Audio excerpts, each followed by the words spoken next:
Hi, my name is John Leone, and this is how I make spaghetti and meatballs.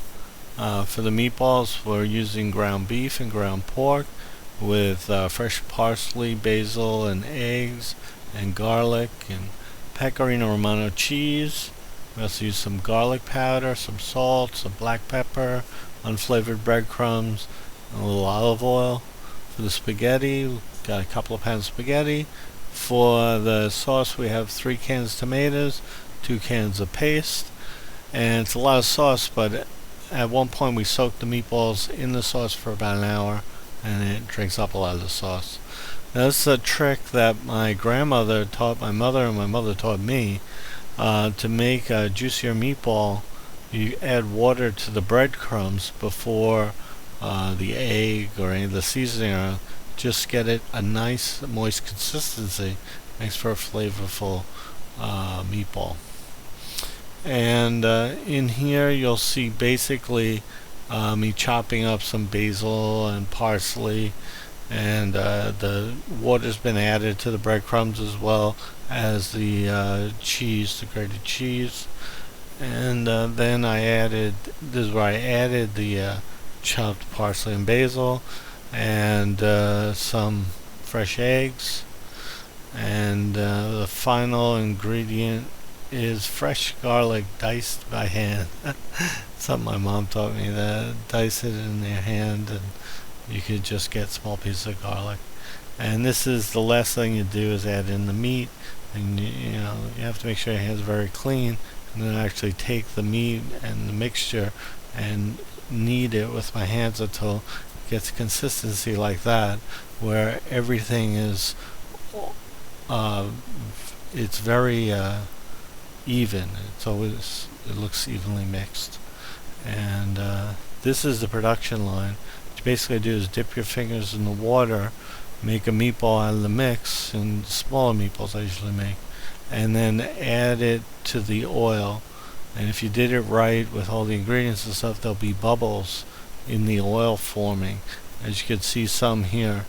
And I remember my grandmother, I thought she had much bigger bubbles than this, but I was very young back then. Here's my wife sneaking a meatball, and everybody does, just like my Uncle George used to.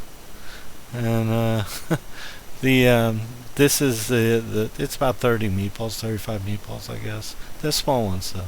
And this is the beginning of the sauce. I take the basil, I put it in with the tomatoes, and I mix it all up, and I add butter to the sauce, something I learned in Siena, and it makes for a unique kind of flavor. First I deglaze the pan and get what's left of the meatballs in the oil. Then I put the garlic and the butter, and as I'm putting the garlic in, the butter starts to melt, and then the whole thing sizzles. Once the garlic starts to brown, just about like that, I'll add the tomato basil mixture, and then for 3 cans I do another can in the blender and put it back together, and the whole thing goes into the oil. This is just this the deglazing of the meatballs. There are no meatballs in it at this stage, and it has a slight orange tint and more than the red you're used to, but that's because of the basil and the butter. This is interesting. My mother always told me, her mother said, you take a scoop of paste and you let it slowly drip off the spoon and go into the sauce. I don't follow that. I should probably, but I just like banging on the side, and then I stir it right in, and that's why I make it. And this is actually putting the meatballs back in the sauce as the sauce started to mature a little. Then this, it soaks for like an hour, and it soaks up a lot of the sauce because the meatballs are porous. And but it makes for a good flavor of the meatball. And here's me sneaking one of the final things, and I enjoy my own cooking. And there's my beautiful wife and daughter, and that's how we have it set on the table. I use extra cheese, like my grandmother used to, on the top of the pasta plate. And this is just an up close. You can see the cheese and stuff. And the meatballs are right on top, and then the pasta's underneath. And my wife made a simple salad. That's about it.